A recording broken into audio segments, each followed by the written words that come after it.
El teólogo daimileño Jorge Borondo y Romero, 1849-1912, y su intervención en el primer Congreso Católico Nacional Español, Madrid, 1889, con un discurso sobre el tema filosófico, monismo y positivismo. Resumen: en esta ponencia se analiza y comenta el discurso sobre el tema filosófico, monismo y positivismo que en el primer Congreso Católico Nacional Español de 1889, celebrado en la iglesia de San Jerónimo de Madrid, pronunció el teólogo daimieleño Jorge Borondo y Romero, 1849-1912, profesor de los seminarios de Madrid y Toledo. Después de presentar algún datos biográficos del sacerdote daimieleño y de contextualizar históricamente el citado congreso, se pasa a examinar cómo Jorge Borondo expuso y criticó desde sus posiciones filosóficas tomistas las corrientes filosóficas anticatólicas objeto de su discurso. En mi ponencia para la segunda jornada de Historia de Daimiel presenté la figura y la obra del teólogo daimieleño Manuel Muñoz de Morales, 1846-1938. Voy a presentar para esta ocasión de las cuartas jornadas de Historia de Daimiel la figura de otro teólogo daimieleño, Jorge Borondo y Romero, 1849-1912, y la parte de su obra que tiene más interés filosófico. Jorge Borondo fue compañero de tareas docentes de Manuel Muñoz de Morales en el Seminario Conciliar de Toledo, y como él, mantuvo un pensamiento filosófico y teológico orientado por la obra de Santo Tomás de Aquino. Un poco en broma, exagerando un poco, podríamos hablar de la escuela teológica de Daimiel, de finales del XIX y principios del XX, de orientación tomista. Lo que ocurre es que solo conocemos a dos representantes de esta escuela, Manuel Muñoz de Morales y Jorge Borondo, y que desarrollaron su labor docente y publicística no en Daimiel, sino principalmente en la ciudad de Toledo. Considero que es un orgullo y un honor para los daimieleños que podamos adentrarnos en el apasionante mundo del pensamiento filosófico gracias a la obra publicada de Jorge Borondo o Manuel Muñoz de Morales. Mi interés en presentarles el pensamiento de Jorge Borondo en estas jornadas de Historia de Daimiel, igual que hice con la obra de Manuel Muñoz de Morales en las segundas jornadas, reside únicamente en la convicción de que ellos plantean la defensa de la religión que profesaban a un nivel filosófico que permite el diálogo intelectual y cultural con su posición confesional, cosa que frecuentemente hoy no es posible por razones en las que aquí no entraré, con los que profesan actualmente esa misma posición confesional. Datos biográficos. Jorge Borondo y Romero nació en Daimiel el 23 de abril de 1849, en el número 4 de la calle Peñoncillo. Sus padres eran Francisco Borondo Mejía y Francisca Romero Aguirre. El oficio del padre era el de carpintero. Su madrina de bautizo fue Isidora Romero y no consta el nombre del padrino. Fueron testigos del bautizo Ramón Terriza y Julián González. En el momento de pronunciar el primer Congreso Católico Español, 1889, el discurso que vamos a comentar en esta ponencia, don Jorge Borondo era catedrático de Filosofía en el Seminario de Madrid. En 1901 fue nombrado capellán mayor de la Capilla de Mozárabes de la Catedral de Toledo, de la cual nuestro autor era canónigo por oposición. Desde 1984 era profesor del Seminario Conciliar de Toledo, donde impartió la asignatura de Instituciones Teológicas Dogmáticas. Jorge Borondo y Romero murió en Toledo el 13 de julio de 1912, a la edad de 63 años. Según nos informa una nota necrológica sobre nuestro autor, publicada el 18 de julio del año de su muerte en el diario carlista El Porvenir, la ideología política de Jorge Borondo era la carlista tradicionalista. Nos informa también este diario de que el teólogo daimileño había publicado en él varios artículos fustigando el liberalismo y le explicaba en el seminario de la Universidad de Toledo la Suma Teológica de Santo Tomás con una competencia poco común. Aparece Jorge Borondo y Romero en el diccionario de Hervás como una de las personalidades ilustres de Daimiel y también en el ensayo de un catálogo de daimieleños ilustres de la historia de Daimiel de Santos García Velasco. Jorge Borondo y Romero y en el primer Congreso Católico Nacional Español celebrado en Madrid en 1889. 1. Contexto y circunstancias del primer Congreso Católico Nacional Español. En 1887, el obispo de Madrid y Alcalá, el burgalés Ciríaco María Sancha, notificó que estaba meditando la conveniencia y provecho de un congreso católico en nuestra diócesis, para conocer mejor el poder moral, estrechar más los vínculos de unión entre las fuerzas confesionales y poder aplicar estas al servicio de la causa católica de manera más acertada. Es decir, el congreso parece que buscaba una unificación de los católicos en vistas a tareas de moralización de la sociedad y de propaganda confesional en un momento del régimen de la Restauración en que había una división política bastante marcada dentro del campo católico. Esta incluía tres fuerzas políticas fundamentales: la Unión Católica de Pidal, que aceptaba el régimen moderadamente liberal de la Restauración como un mal menor, los carlistas, intransigentes con todo tipo de liberalismo, y los integristas de Ortiz y Lara, surgidos de una escisión del carlismo.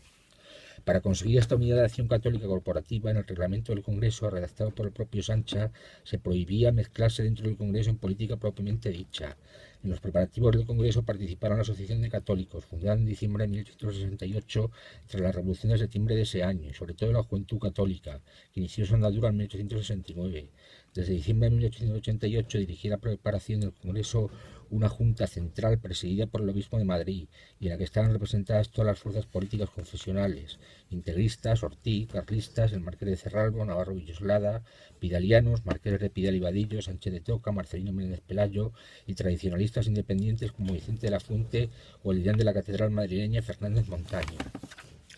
Hay que enmarcar este congreso en los inicios de la llamada Acción Católica, que luego dará lugar a la asociación del mismo nombre y que, según Monseñor Luis Girardi, representaba en su origen la reacción de los católicos contra la obra descristianizadora de la Revolución Francesa, como acción de necesaria y legítima defensa, y especialmente de restauración, debiendo ayudar a la Iglesia a reedificar aquello que el laicismo ha demolido. El resultado de esto fue que en las sesiones del Congreso predominaron las reivindicaciones del poder temporal pontificio, de la supresión del monopolio estatal universitario y del derecho de la Iglesia a intervenir e inspeccionar la enseñanza oficial y libre. Espérate. El discurso de Jorge Borandi y Romero en el primer Congreso Católico Nacional Español sobre el tema monismo y positivismo. Dentro de las actividades del Congreso Católico Nacional Español, cuya circunstancia y contexto acabamos de indicar brevemente, Jorge Borandi Romero pronunció un discurso sobre la tesis 17 de dicho Congreso, titulada Monismo y Positivismo. El título de esta tesis está escogido con intención polémica. Es decir, se invitaba con él a los participantes en el Congreso a rebatir las doctrinas anticatólicas del monismo y el positivismo. Por lo tanto, Jorge Borandi Romero lo que hace con su discurso es poner el significado de estas doctrinas filosóficas, para pasar a continuación a argumentar contra ellas. Y lo hace, como era propio de un tomista, recurriendo a argumentos filosóficos, no simplemente diciendo que eran doctrinas contrarias al catolicismo y que por tanto debían ser rechazadas. Siguiendo la exposición de Borandi y Romero y explicando y contextualizando algunos puntos, pasamos a desarrollar a continuación el sentido de estas dos doctrinas, monismo y positivismo, para seguidamente indicar cómo nuestro autor se enfrenta a ellas escudándose en la filosofía católica tomista, que constituía su tendencia de pensamiento y también la tendencia filosófica oficial de la Iglesia de la época.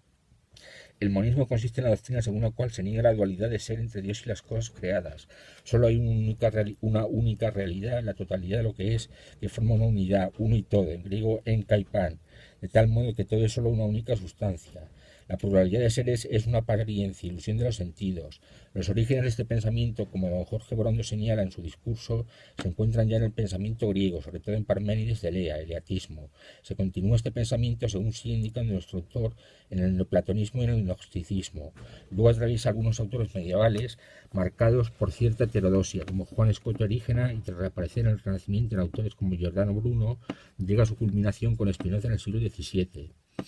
Hay que tener en cuenta que en la época en que escribe Borandi y Romero, segunda mitad del siglo XIX, el monismo aparecía básicamente bajo la forma de monismo materialista. Hay un único ser que es el ser material y el que se puede reducir la totalidad de lo existente. No hay dualidad de sustancias, la sustancia material y la sustancia espiritual, sino que solo existe la sustancia material. Este monismo materialista fue propagado internacionalmente sobre todo por la escuela alemana de filósofos naturalistas, entre los que cabe destacar a Ludwig Wiesner, médico, 1824-1899,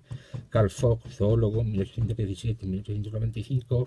y Jacob Moleschott, médico, 1822-1893. Jorge Borandi cita expresamente en su discurso a Buchner y Moleschott.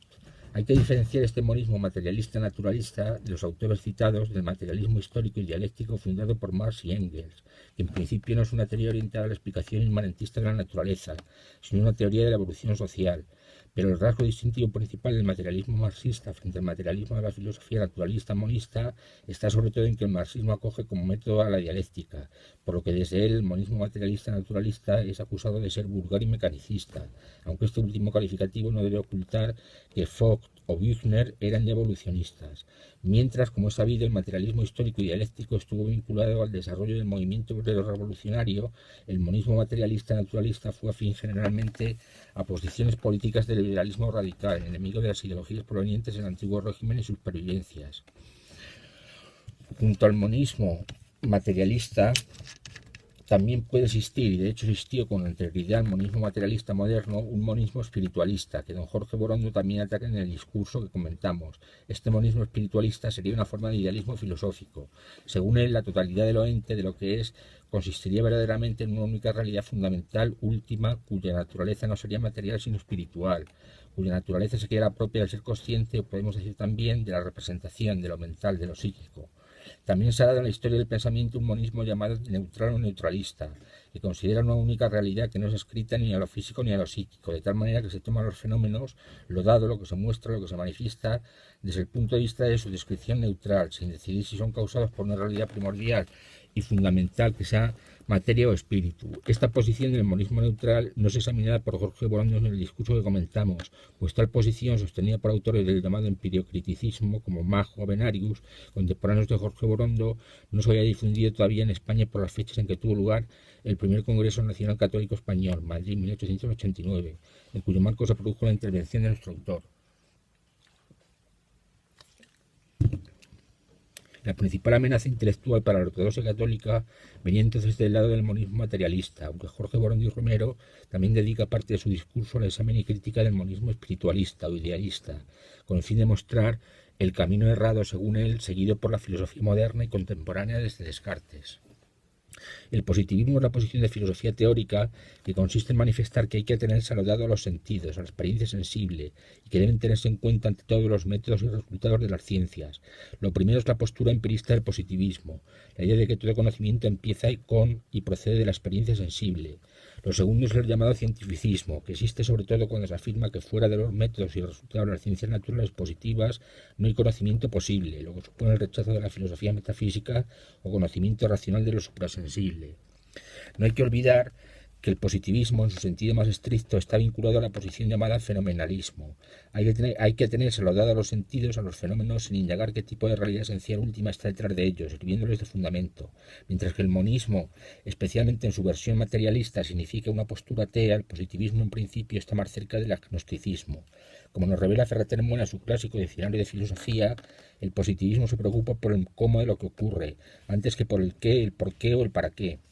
Lo que sucede, como se manifiesta en el recorrido por la historia del pensamiento que hace Borondo y Romero, es que se va a producir una fusión entre la posición positivista y el materialismo, siguiéndose de ello el llamado positivismo materialista, expresión usada polémicamente por don Jorge Borondo repetidas veces en su discurso, de tal manera que para esta doctrina, en el positivismo materialista, lo que está dado y a lo que hay que atenerse para que haya conocimiento es la materia como realidad única, capaz de organizarse a sí misma y producir todos los fenómenos que tradicionalmente fueron considerados como propios de la conciencia, de la mente, de lo que la metafísica había sido llamado alma. Los pensamientos y todos los demás fenómenos psíquicos son una función de la actividad de la materia y no tienen subsistencia propia, no pueden existir por sí mismos con independencia del cerebro.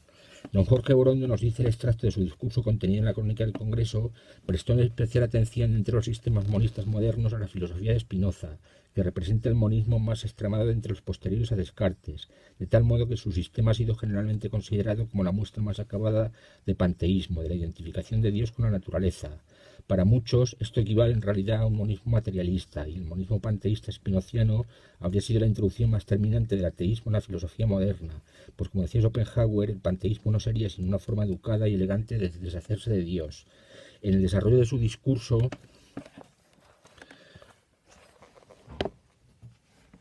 Jorge Borondo hizo un repaso crítico de las filosofías de Kant, Fichte, Schelling y Hegel, como representantes del monismo no materialista o idealista. Jorge Borondo considera que la filosofía de Kant, a la que nuestro autor con originalidad denomina también criticismo subjetivo, es un monismo idealista. Esta apreciación podría ser objeto de discusión, pero creemos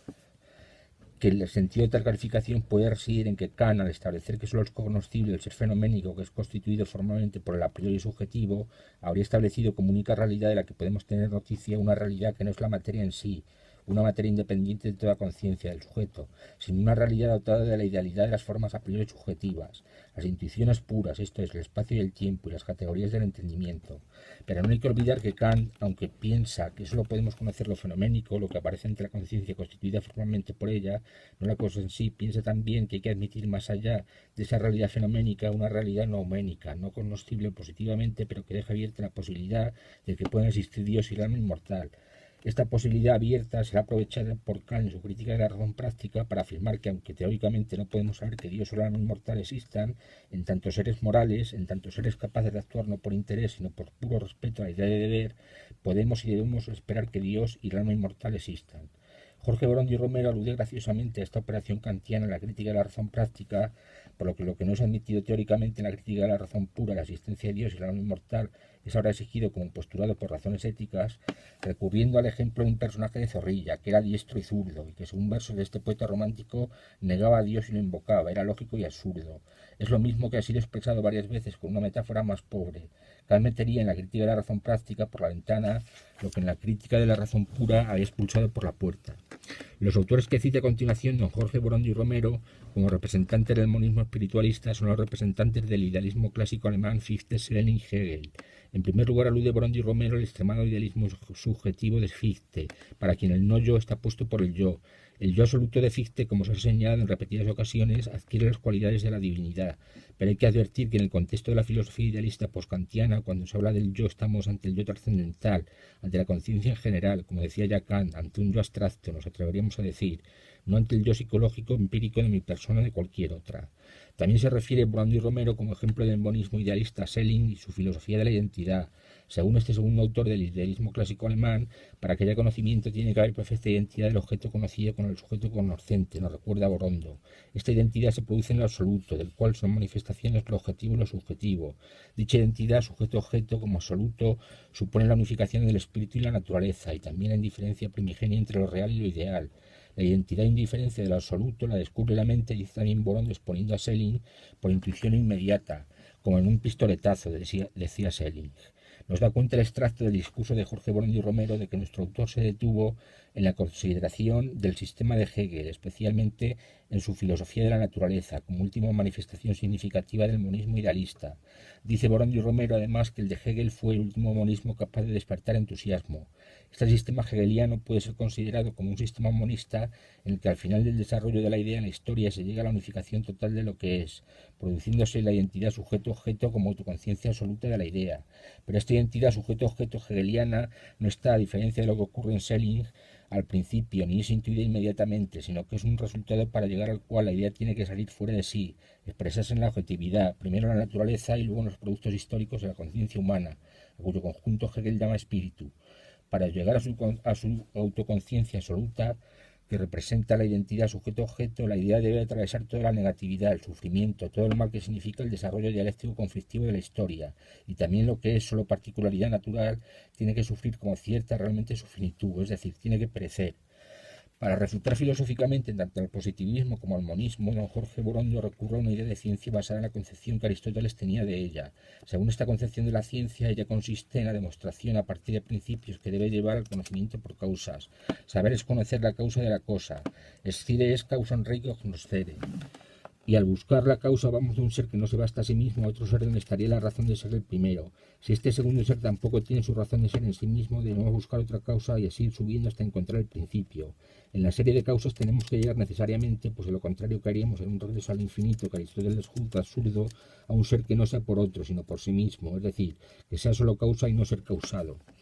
Esta idea de ciencia no se corresponde con la concepción que ejercita la ciencia moderna. Esta busca la aplicación de leyes que establezcan regularidades empíricas, comprobables en la experiencia sensible, en la asociación de los fenómenos, y rehúsa la búsqueda de la causa primera extrafenoménica de los fenómenos, de lo dado a la experiencia sensible o experiencia de los sentidos.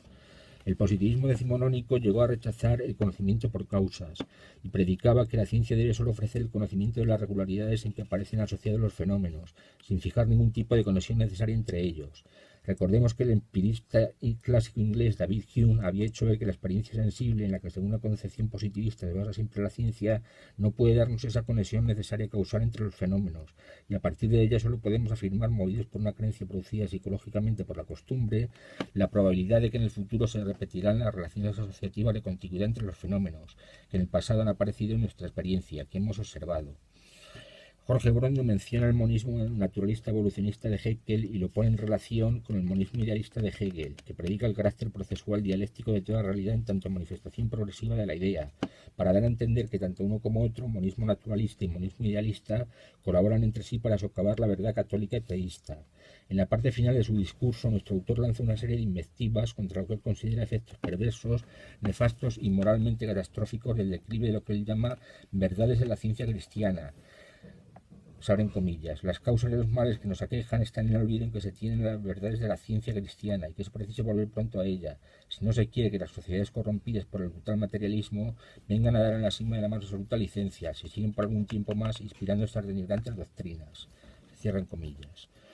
Conclusión. La posición filosófica de Jorge Borondio Romero se inscribe dentro de lo que Heidegger ha llamado la estructura o constitución ontoteológica de la metafísica, die Ontothéologische Verfassung der Metaphysik, la cual revela por qué en la filosofía han ingresado Dios, Zeus y el ser, onto, presentándose como objeto del logos, como sistema articulado de saberes. Esta estructura ontoteológica de la metafísica hace que en ella el sentido del ser de los entes sea determinado por referencia al ente supremo suprasensible, Dios. De esta manera es como la metafísica expresa la diferencia entre el ser y los entes, la llamada diferencia ontológica. Dentro del devenir de la metafísica, el núcleo de la filosofía occidental y de sus corrientes y contracorrientes, la posición de Jorge Borondo, la propia del tomismo, representa la afirmación de que es posible un conocimiento racional de la existencia del ente supremo suprasensible, Dios. Este conocimiento es, podemos decir, la parte principal de lo que Santo Tomás de Aquino llama los preámbula fidei, o preámbulos de la fe, que sientan las bases filosóficas de lo que luego debe ser creído por revelación. Por ejemplo, Dios es unitrino, Dios se encarnó, etc. Este supuesto conocimiento metafísico de Dios va a sufrir los embates primero del nominalismo radical de finales de la Edad Media, luego del empirismo, sobre todo en su culminación radical en David Hume durante el siglo XVIII, donde en realidad está el origen del positivismo, y posteriormente de la posición crítica sobre el conocimiento racional desarrollada por Kant en su crítica de la razón pura. A estos embates se unirán las posiciones materialistas modernas representadas en el siglo XVIII por autores de la Ilustración francesa como Diderot, Holbach y Lametrie, así como las reapariciones modernas del monismo, cuyo ejemplo más claro y contundente es el monismo panteísta de Spinoza, que se halla a raíz de los desarrollos postkantianos del monismo idealista en Fichte, Schelling y Hegel. A todas estas corrientes negadoras del conocimiento de la existencia de la sustancia suprasensible diferente del mundo y creadora de él, Dios, se opone la apología católica de don Jorge Borondo y Romero, en su discurso ante el primer Congreso Católico Nacional Español celebrado en la iglesia de San Jerónimo de Madrid en 1889. Esta oposición es la afirmación de la teología natural como saber que permite un conocimiento por la luz natural de la razón de la existencia de Dios a partir de las cosas creadas. Tras la crisis de este conocimiento metafísico propio de la teología natural, crisis producida por las corrientes anteriormente señaladas, se han buscado nuevos modos de justificar o legitimar la creencia religiosa, desvinculándola de sus presuntas bases racionales en el conocimiento metafísico de los preámbula fidei. Así, por ejemplo, Wittgenstein, el filósofo más importante de entre los iniciadores de la corriente analítica del siglo XIX, en su famosa conferencia sobre la religión, defendió que la creencia religiosa no supone la asunción de tesis dotadas de pretensión de conocimiento metafísico, sino que en realidad dicha creencia es expresión de una determinada forma de vida, de un modo de ver el mundo plasmado práctica y fehacientemente en una manera de comportarse en él. Por lo tanto, los argumentos cognitivos a favor o en contra de la religión serían esencialmente indiferentes y ajenos a ella. Como nos recuerda el filósofo marxista George Lukács, no es del todo extraño, el autor citado piensa que es más bien lógico, que el positivismo se doble de o se complemente con posturas fideístas o irracionalistas. Si solo es cognoscible lo dado en la experiencia sensible, tal y como queda objetivado en las ciencias positivas naturales, sobre todo lo demás, solo queda el recurso a la pura fe o a experiencias o preferencias personales no sometibles al control cognitivo de la razón. Es la postura que queremos adoptar muchas personas religiosas actuales, que piensan que el único conocimiento posible es el de las ciencias naturales y el lógico matemático, y más allá de ello solo queda la soberanía personal incontestable de la fe. Estas personas, en contradicción aunque no lo sepan con el pensamiento católico tradicional, piensan que la filosofía solo puede ser un camino para el relativismo moral y el agnosticismo o el ateísmo, y dar una justificación puramente fideísta o basada en la racionalidad de la preferencia personal o de experiencias personales insondables e incomunicables de su creencia. Recordemos aquí una vez más que según la filosofía católica tomista, la de don Jorge Borondo y Romero, es posible un conocimiento racional, aunque no empírico o científico, sino filosófico metafísico, de las verdades fundamentales cosmovisionales, preámbula fidei de la religión católica. Concretamente es posible, según tal filosofía, el conocimiento racional de la existencia de Dios, de la existencia del alma inmortal y de la creación del mundo por Dios. En desarrollos filosóficos posteriores al positivismo se ha intentado socavar su concepción empirista de la ciencia. Estos desarrollos van desde el convencionalismo y el operacionalismo a la concepción posmoderna, que habla de la ciencia como construcción social. Según estas concepciones pospositivistas, la concepción empirista del conocimiento no se correspondería con lo que sucede realmente en la experimentación científica. Es la famosa tesis de que la observación está cargada de teoría. Solo es posible a partir de conceptos a través de los cuales queda interpretado lo percibido. O en el convencionalismo y el operacionalismo, la tesis de que los llamados hechos son resultado de decisiones o operaciones del sujeto de conocimiento para simplificar y hacer mensurable lo que sucede. Pero el rechazo del positivismo que hace Jorge Boroño Romero no se basa en esta dirección de pensamiento pospositivista, que lo que hace en última instancia es relativizar y deslegitimar nosológicamente la ciencia, sino que su posición, fiel a la tradición tomista, consiste en defender que existe un conocimiento racional filosófico-metafísico que es más fundamental y de más valor que el conocimiento científico empírico, y que llega hasta donde éste no puede llegar, a la realidad en sí, a la realidad de lo que es esencialmente más allá de los fenómenos y que culmina la causa primera suprema, Dios. Para terminar, haré la alabanza de nuestro autor diciendo simplemente que Jorge Boroño Romero, con este discurso apologético, nos demuestra que, al igual que el autor estudiado en las pasadas jornadas, Manuel Muñoz de Morales, se tomaba en serio intelectualmente su religión y la defensa teórica de la misma, y que para él su creencia no se había convertido en lo que sí se ha convertido la creencia de muchos creyentes convencionales y conformistas de hoy, en un mero ingrediente utilitario de la vida burguesa que se elige por una acción personal puramente pragmática para mantener un orden en la vida y someter a esta una racionalidad utilitaria que evite preocupaciones intelectuales molestas o una indagación filosófica en los problemas del espíritu. Otras obras de Jorge Boroño Romero. Noticia histórica acerca de la venerada imagen del Santo Cristo del Desamparo, establecida en la iglesia parroquial de San José de Madrid, Madrid 1889, 736 páginas. Este libro está dedicado a glosar el culto a la imagen del Cristo mencionado en el título, cuya historia y circunstancias se describen minuciosamente, pero Jorge Boroño intercala capítulos de teología dogmática, de los sacramentos y litúrgicas, dedicados a justificar el culto a las imágenes y a plantear diversas cuestiones doctrinales relacionadas con él. Puede tener gran interés esta obra para el estudio antropológico de la religión católica. De Conceptu Dei, Toledo, 1895, 20 páginas. Un documento importante, Sociedad Arqueológica de Toledo, 1900. El dogma de la Inmaculada Concepción de la Santa Virgen en sus relaciones con el orden moral, Toledo, 160 páginas, 1905. En este libro, Jorge Boroño Romero realiza una serie de declaraciones sobre el dogma de la Inmaculada Concepción de María, es decir, sobre el dogma según el cual la Virgen María fue concebida sin pecado original. Es un libro, por tanto, de teología dogmática en su vertiente, podríamos decir, moral. En él se expone el significado dogmático del pecado original y de la redención por mediación de Jesucristo, y se recorren algunas discusiones teológicas suscitadas por estos puntos dogmáticos, artículos varios de ciencias eclesiásticas publicados en La Fe, la Cruz y la Propaganda Católica.